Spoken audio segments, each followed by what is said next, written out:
Perfect. Okay, so I just turned our record on. So, Madeline, I just really appreciate you joining me today. I'm starting a YouTube series where I want midwives, certified professional midwives, certified nurse midwives, direct entry midwives, traditional midwives, and if I'm missing anybody, let me know. I want midwives to understand business and burnout and things to protect ourselves. You and I are very similar in our mission with Believe in Midwifery and Midwifery Business Consultation, that we want to educate midwives for growth and not be burning out every 5 to 7 years and not for growth and for long lasting. I want midwives' careers to be long lasting and fulfilling, not fulfilling. Yeah, and not just their careers, but for them to also have fulfilling personal lives too. I think there's just this really big disconnect, and I think that's what got me going in Believe in Midwifery really was that I wanted to have both. I wanted to be a midwife and help women, but I also wanted to have a family and, life experiences and that kind of thing. And when I was a student, I felt like that was hard for me to see. I didn't see a lot of other people living both things well. Both things in a fulfilling way. I mean, midwives are great, and the way that they take care of their clients is great, and they help so many women. But just too often it's to the detriment of themselves, and I just don't think that's necessary. I think women in general, like with women empowerment, we're so good at women empowerment for our clients, but we're terrible for ourselves. Mm-hmm. I think it's just getting that cultural norm that everybody else needs to be taken care of but ourselves. Yeah. So no, I'm very passionate about midwifery burnout. I had it 2.5 years ago. You look at the positives of everything where you are now and what it's approached me. I just would love midwives to not go through it and then be like, okay, I'm never doing that again, or change careers because of it. If we can be proactive and get good business structures, get those things in place. Yeah. And how wonderful, like you said, to not have to get there. Because, it's almost inevitable, unfortunately. And so, how great if we could figure out some way to make a change in the culture so that, we could make changes before we reach prevention. We're all about prevention and mission statements. Yes. Yeah, and that's what midwives are. I mean, designing our lives, designing prenatal care, designing pregnancies so that you don't get to those risk factors. And that's the same thing that we can do for burnout. Yeah. So if you want to go into a summary of Believe in Midwifery, how long ago you started it, what was your original mission, and where it's evolved to, I'd love to hear about that. Sure. So, I think it's been just kind of a little brainchild of mine from before I even started midwifery school. I didn't start midwifery school sooner because I knew how difficult the life of a midwife was, just from the little bit of being in the community that I was. And the only reason I was in the community at all is because I was a home birth baby myself. And so it was just something that I was always interested in. But I was kind of waiting to see what else turned out with my life, like if I was going to get married and have my own babies and blah, blah, blah. And of course, I didn't get married and have babies young, which was fine. I had a wonderful young adulthood. And then finally, I got to see a birth for the first time, like a real birth, not a video, not a documentary, not a baby story on TLC. My niece was born and I was there. And it just kind of blew my mind, and I knew how important it was, and then to also feel how important it was, kind of just made me say, all right, I'm going to do it. And also I'm lucky in that I kind of grew up in a family, and just my own personality is such that, even though I didn't see a lot of great examples of work-life balance in the home birth midwifery community specifically, which is really kind of my expertise and my experience is in home birth midwifery in the United States.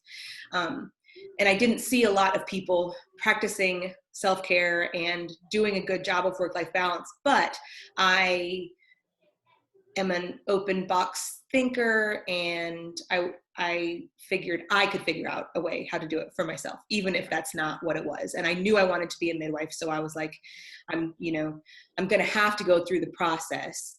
And then once I get out there, I'll figure out how to do, both things. So I started midwifery school and ended up doing primaries at a birth center instead of with a home birth midwife, because I was, a single woman and trying to make the most of both kind of like time and money, figure out how to either I was going to, take 3 years of being on call, or I could do it for less, but I would have to borrow money. And but anyway, when I went to the birth center, the deal was that I was going to be there for 18 months, and I was supposed to be on call 24 hours a day, 7 days a week for the whole time that I was there, which meant that I couldn't leave or go further than 1 hour away from the birth center that whole time.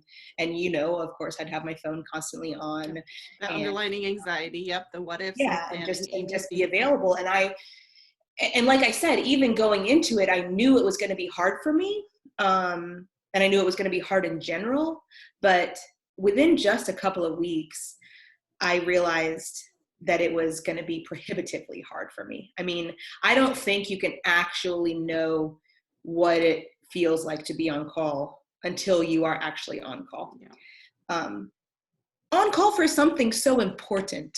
Yeah, I know that the underlining pressure of you don't want to miss it. What if you go here? What if you go there? What if you don't take 2 vehicles? What if you just have this, it's like planning a wedding. It's like a once in a lifetime. They'll remember it forever. So you have this pressure of like, oh, I'll just miss this one. It's not a big deal. Like it doesn't work. Yeah.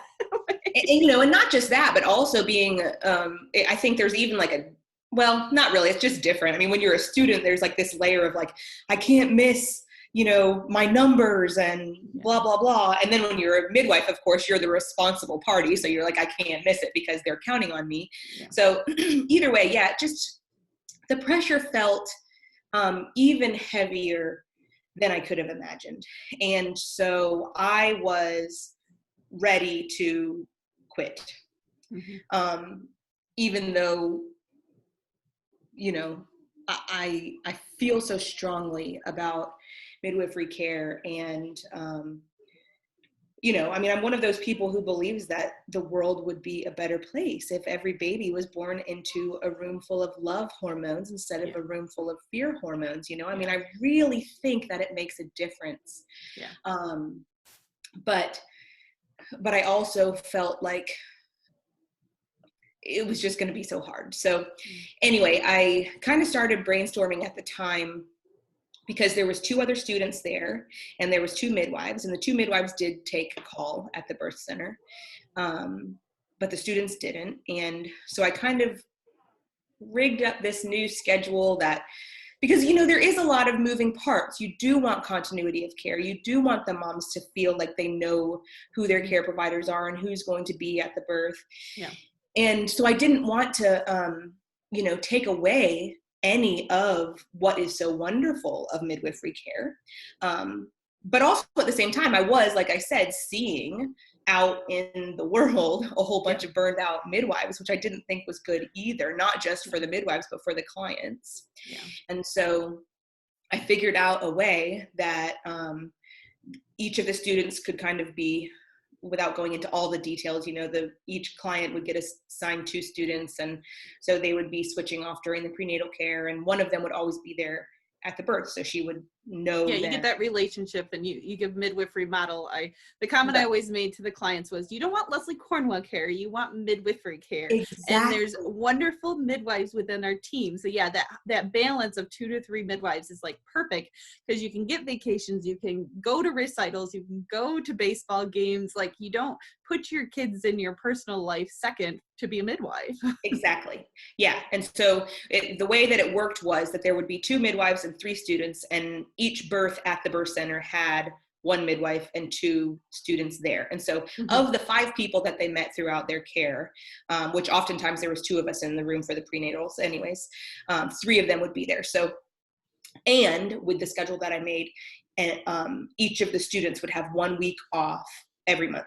A 1 week off call. We would still have to be there to do appointments and stuff like that. Right. But, we would have the weekends free to go camping or just sleep or, Yeah. whatever it was that you had to do. So I asked the owners of the birth center if I could sort of present this at a meeting, and it was the kind of place that like sort of we kind of ran it on our own, it was Yeah. sort of I think so change is hard in general, let alone for midwives. If the more seasoned you get, the more you get in a routine, and you're like, oh, these young whippersnappers, they just want to change everything. and so that's what it was like. They let me make my talk at the meeting, and I gave my spiel about how it would work, and I had all my schedules lined up and everything, and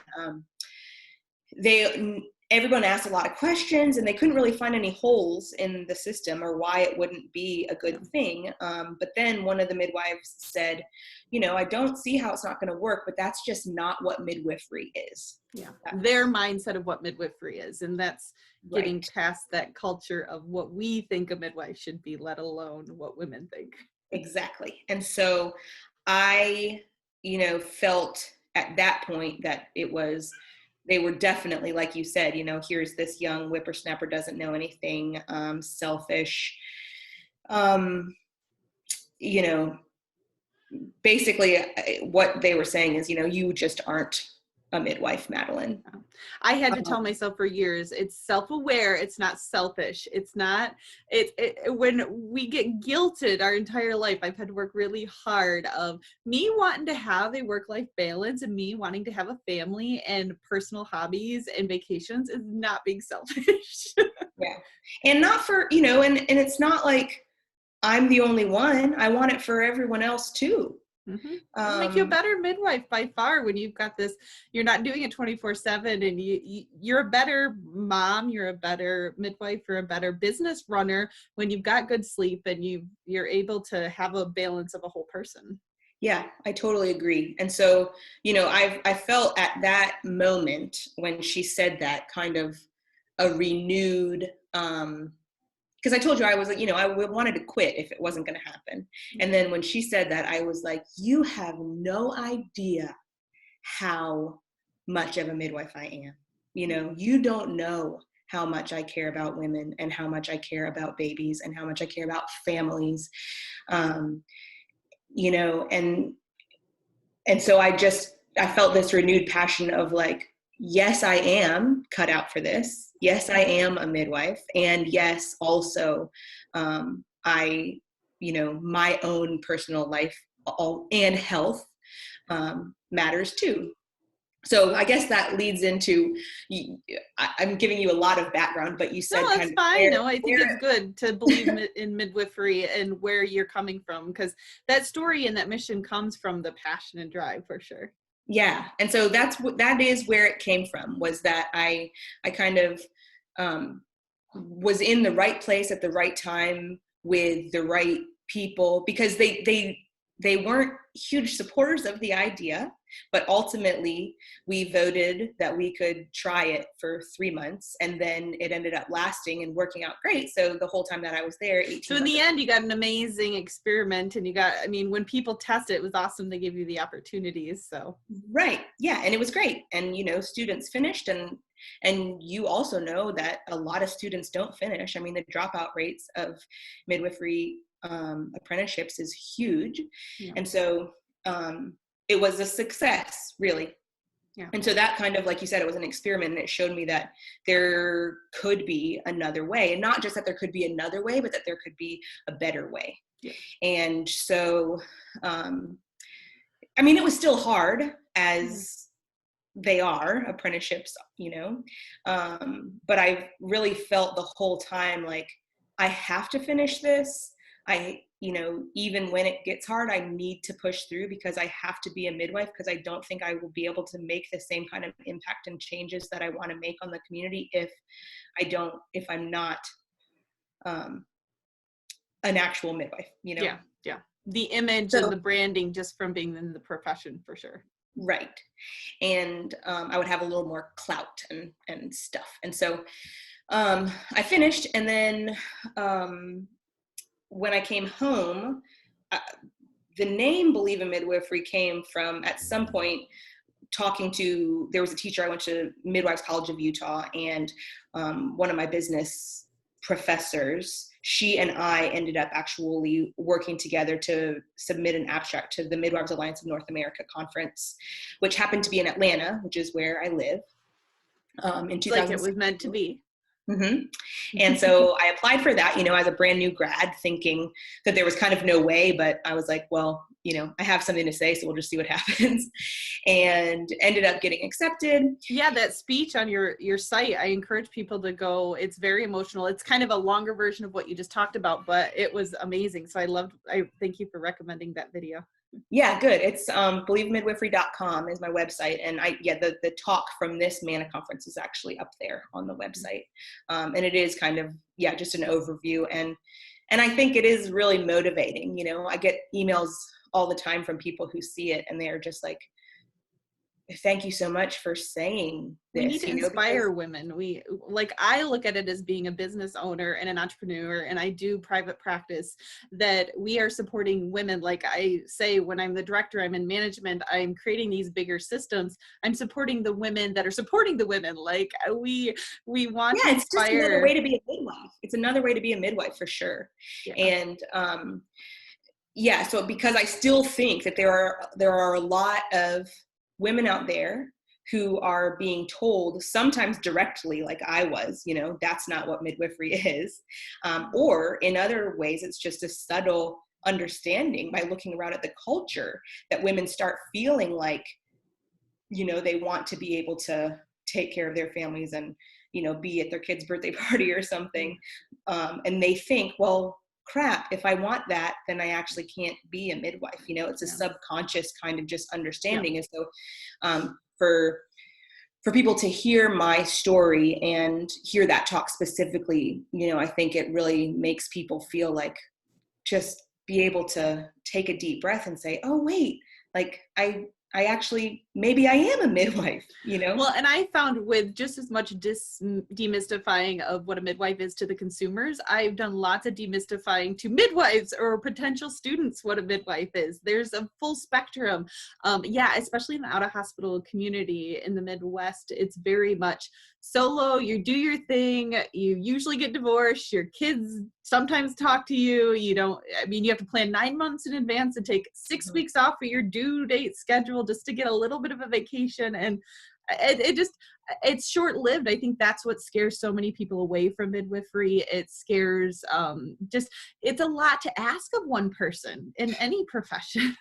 Right. Yeah. It's not just a lot. I mean, it's too much. And so to answer the question of where I began and then where it has led to. So, I mean, the beginning was just me saying, just saying, like, being on call 24 hours a day, 7 days a week for months, sometimes years at a time, is one of the I think the number one contributor to burnout. I agree 100%. That's my feeling. And so saying that was kind of, it still is a little bit, but at the time in 2016, it really felt kind of revolutionary. Like people weren't saying that in public. And now, I think even in just a couple of years, there has been a lot more people believing that and understanding that it's true. Yeah. But now they're like, okay, but what the heck do I do from here? Yeah. Because, there still aren't a lot of examples of people being midwives and also taking time off call. Yeah. It's changing a culture. It's our younger millennial ladies are saying, I want this type of schedule. And it's creating good business plans. It's creating good structure in the numbers and the accounting to make it work. Because you can say all day long, I want 6 midwives with me and I'm going to be 2 births and we're going to share a call.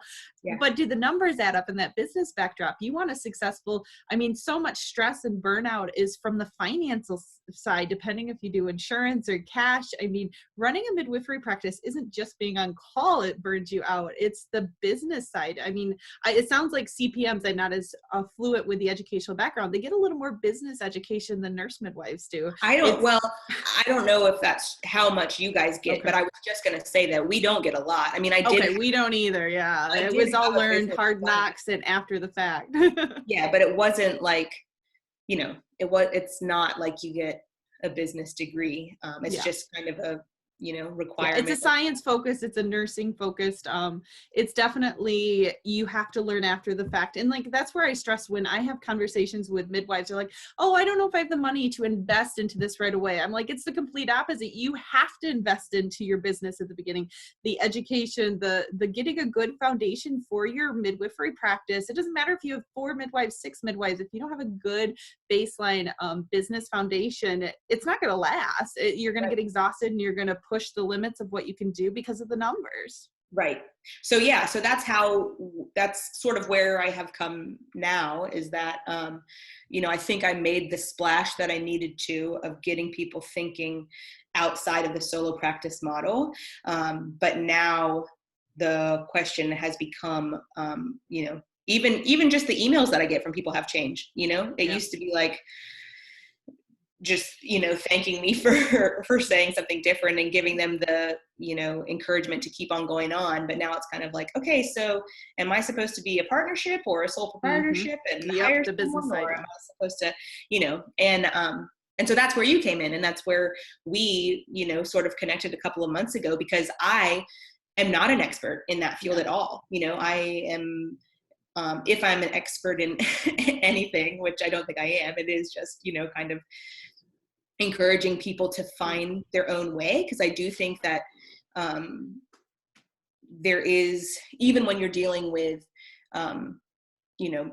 business, if you're going to do a sole proprietorship, or if you're going to do an LLC, or if you're going to hire someone, or if you're going to be a partnership, whatever it is, like, I am more focused on the kind of personal feelings and self-awareness and boundaries and communication, and kind of like trying to figure out what of those things is actually going to work for you as an individual person, and like how much individualized self-care and focusing on them and their mind, body, soul. Right. And I don't have expertise of knowing a lot about the different kinds of ways to set up a practice, and the different kinds of, and I'm an oddball midwife. Like, I joke, all of my family are engineers, and I joked when I joined midwifery, I was like, you can't put an algorithm to birth, so that's what makes it challenging. But I found my unique niche of loving numbers. And I mean, people say, oh my gosh, taxes are awful. And I said, if you learn this game of taxes, you're going to make more money. You're going to have to see less women. You're going to love the passion of midwifery, because you're not, a third of your money goes away to taxes, and it doesn't have to. Like, I have found it fascinating how much money and finances and business and tax and legal are games. They're just giant games, and you learn how to play them, and you learn how to, I mean, if we can be more successful midwives, purely, like you said, if it's the LLC versus sole proprietor, what's the pros and cons of that? What's the asset risk? What's the tax ramifications? Like, I've learned all that stuff, and it fascinates me because I know it can help women out. It can help midwives. And it can help them, because I'm all about like delegating and, not doing everything yourself, and figuring out like what it is that you're good at and what it is that you're not good at, and what it is that, you can figure out on your own, and what it is that sparks your joy and your interest. You talking about that stuff and saying it's all game with a huge bubbly smile on your face, like, no, you'd be like, give me a drink of margarita while I'm doing that. But look, like, here you are as an asset and something for people to use, which ultimately will allow them to have more time to spend on the things that they can do, Yeah, I think that's part of that big burnout, is sole proprietor versus business ownership. You can still work at your midwifery practice, but if you take a vacation, you get in a car accident, you want to go to a funeral across the country, is your business still going to run while you're gone? Like, that's the big difference. And I don't want women to think I have to do everything myself. And I did that at the beginning, running my business, because we're like, oh, we don't have much money, we don't have much capital. Like, you have to do it. And there's only so many hours in the day. When I started working 100 hours a week, and my husbands doing the backdrop stuff all the time. Our Yeah. kids were being babysat by a television. I'm like, this isn't right. I did not want to be self-employed. I want to run a successful business and be able to serve women, because you're going to be able to serve more women. You're going to be able to do a better job. It's amazing to me what I've learned the last few years. Yeah. Yeah. So I was super excited to connect with you because I think, that's a lot of what people need right now. Yeah. Well, and I think with COVID-19 and the pandemic, if we're trying to look at the positives of everything, what can we control? What can't we control? I think this is a massive opportunity for midwives to get back to the basics and figure out your state regulations, figure out, okay, you're working for a hospital, you may not have the proper equipment, or you're a CPM and you're getting tired and exhausted. Let's go back to the basics, because you can only take so many women. You can only take so many late transfers. Like, you have to take care of yourself. Like, you can't run your wick at both ends. No. And if how much better are some people possibly doing when they have a really good, solid business model in place, instead of that, they can just fit these new late transfers into, instead of, running around trying to figure out how to make it all happen. And they do, because they've, been doing that their whole life or whatever, just making it all work. Yeah. But again, it's to the detriment of themselves. And if it was a streamlined scenario, it would be. Well, it's amazing how your mind, just like you practice midwifery, the more business I do. So I'm part of the AABC blogs, and when they're talking about all the protective equipment they need to buy and all this extra overhead costs, small private practices get killed with all these pandemics and unexpected things. And all that's going through my head is, how much reserve do they have? How long can they do this? When does FEMA actually going to reimburse them if they do? Like, how are birth centers going to, home birth practices going to survive financially this pandemic? How prepared were they to something like this and having an unexpected cost? I mean, it's going to take longer for insurance processing. That cost is through the roof for those protective equipment, and it's a business. Like, we can give love and heart all day long, but the numbers have to add up. Right. Yeah. No, I mean, it's a crazy time out there for a lot of people. But no, I've seen a huge shift in just people. Home birth demands have gone through the roof, and the midwifery practices, people wanting to have options and choices, even students like, okay, this is the time, my calling is pushing towards it. And I think we're going to have a huge shift in the mentality state of burnout in business for midwifery. I truly believe it, because if we can, just like we take school and we train to be a midwife, if you're going to be a business owner, you got to train and you got to be proactive ahead of time. Yeah. I'm with you. I definitely feel like there has been, a major shift for sure. I mean, just like I said, in the past couple of years, like the difference in reaction to because I actually just spoke at the MANA conference this past year too. So it was just 3 years later, and the difference in kind of, the reaction to my, my talk was a pretty big difference. That people were, because it has awareness now, it has a recognition, and it's not this hush thing under the table that everybody just fights through. yeah So it's awesome. I mean, so the opportunity is huge right now, and and like you said, the demand is bigger. So like the opportunity for having a successful home birth midwifery practice is really, now is a really good time. So if I had to give you 3 things to list off the top of your head as like suggestions for burnout, like things that are tips that they could start today, somebody's starting to feel you've got these signs happening of burnout, you're not at the tail end of going off the deep end yet, what would you tell them? Oh, goodness. There's,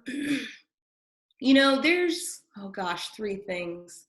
Or even just whatever comes to your mind. Like, I'm thinking in my head is getting a partners. If you do it solo, make sure you have a good collaboration with another private practice. I think that's like a big thing, is figuring out the team structure. Obviously, you need to have somebody that you can, call on when you need them. The other thing that I say actually oftentimes to students specifically, but that would be for midwives right now during this period, or if they are on the edge of burnout, even when all this is over, is saying no to responsibilities outside of midwifery.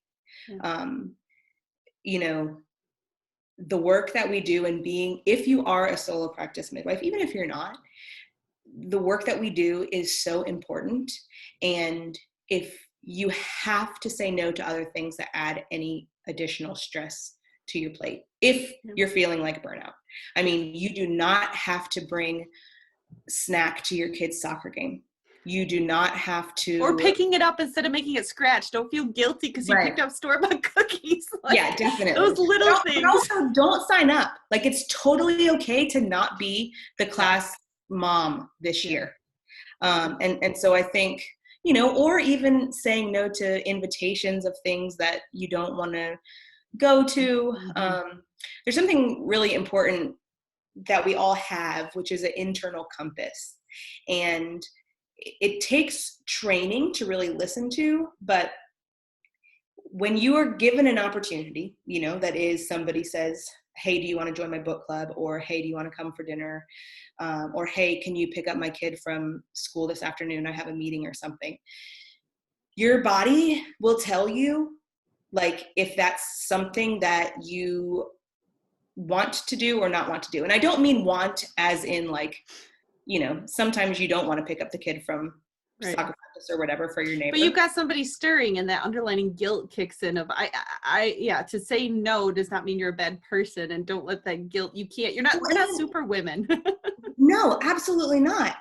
But sometimes, so the internal compass it's here, and it only has two answers, yes and no. And the way that it makes that decision is like, if you're going to be able to live with that decision going forward, like, is this something that you're going to regret or something that you're not going to regret? And so I would also encourage people to start listening to that. Don't answer somebody right away. If you get a text message or a phone call, say, and they ask you to do something, say, can I call you back? And sit with it for 5 minutes. Well, I laugh when you're talking about being instinctual. We're so good with our women and being instinctual during labor. Let's be instinctual outside of the pregnancy and birth process for ourselves. Like, our instincts work on all levels of being women. Absolutely. But like I said, it takes practice and it takes paying attention to it. And so you need to give yourself a little bit of time to do that. And so I think I found meditation has really helped me find my internal compass, because each personality is different. And if a brain like mine is going 90 miles an hour, to turn it down so you can have the other parts of your body talking to you. Yeah. So I don't feel like I answered that question super well, but no, I think you did great. I think just self-care, like the basics, we teach our women all the time: drink lots of water, exercise, do some self-care things every day. It seems so simple, but it's a habit changing. It's being proactive and stressing. If you take care of yourself better, you're going to do all these other things better. So. Yeah, absolutely. But I will say, I think that saying no to responsibilities that are not, necessary things is a really big one. Just for periods of time in your life. Like, if you are getting on the verge of burnout, if you are a solo practice midwife, if you are a student, doing primaries and also have a family at home, like, this is not the time to be the super mom or the super neighbor or the super whatever. No. I think that's great advice. So to kind of end our conclusion, is there anything else that you think would be helpful for midwives, advice, resources on your website to send them to? Well, I think you are a great resource. Thank you. And I think my website is a great resource. I have a course called The Guide to Sustainable Midwifery. And like I said, mine is definitely more focused on sort of finding yourself again, getting back to your instincts and your own personal wants and needs and desires, and not just wants and needs and desires, but values. And what kind of practice you want to create that is going to be fulfilling for you as an individual person. And then I do have some business templates and things in there, but to really get down to the nitty gritty, I think they need to call Midwifery Business Consultations. Because I'm not going to be able to help you a ton with that. But I think there are so many people, midwives specifically, who are disconnected from themselves because they have been giving so much to other women. And so I think it's really important to do both things. I think it's really important to reconnect with yourself, figure out why you are doing this, Yeah. you know, what it does for you. The best book I found is called The Emotional Fingerprint, and it really gets you to understand your internal drives. If you're getting into a fight or an argument, it may not be the thing in front of you. They're actually, like when I learned myself, like we talk about this personal development, when I learned myself and why I wasn't liking, like I love midwifery, but why was this style of midwifery driving me crazy, and figuring out my structure, my personality type, and what about my kids, and like all these things, it just helped me better. Like, okay, I'm getting into that level where it's violating my internal me. Yes. And now I need to step back and refocus it. Yeah, absolutely. And so like, and again, like I said, it just, all of that stuff takes practice. And the more that you practice it, the easier it gets. And then you don't need 5 minutes. You know, when somebody asks you to do something, your body just will tell you like yes or no. It's a habit. Yeah, it's a habit, and it's a learned skill. And I won't even say it's a learned skill. I think it's something that we all have, but it's something that we've all lost. We got to renew that internal instinct that we've not been listening to for a long time. Yeah, I agree. So, well, thank you so much, Madeline. I am very excited about our talk, and we'll definitely have to do another one in like a month and a half. And well, maybe after the baby comes, because congratulations, you're 33 weeks right now. So did you ever tell me what you were having? I don't know. It's a surprise. That's so exciting. So yeah, so we'll have to do it when you got your brand new baby and you're feeling great, and we'll create a good work-life balance for you. Yes, sounds good. Thank you very much. Great talking to you again. Okay, thank you.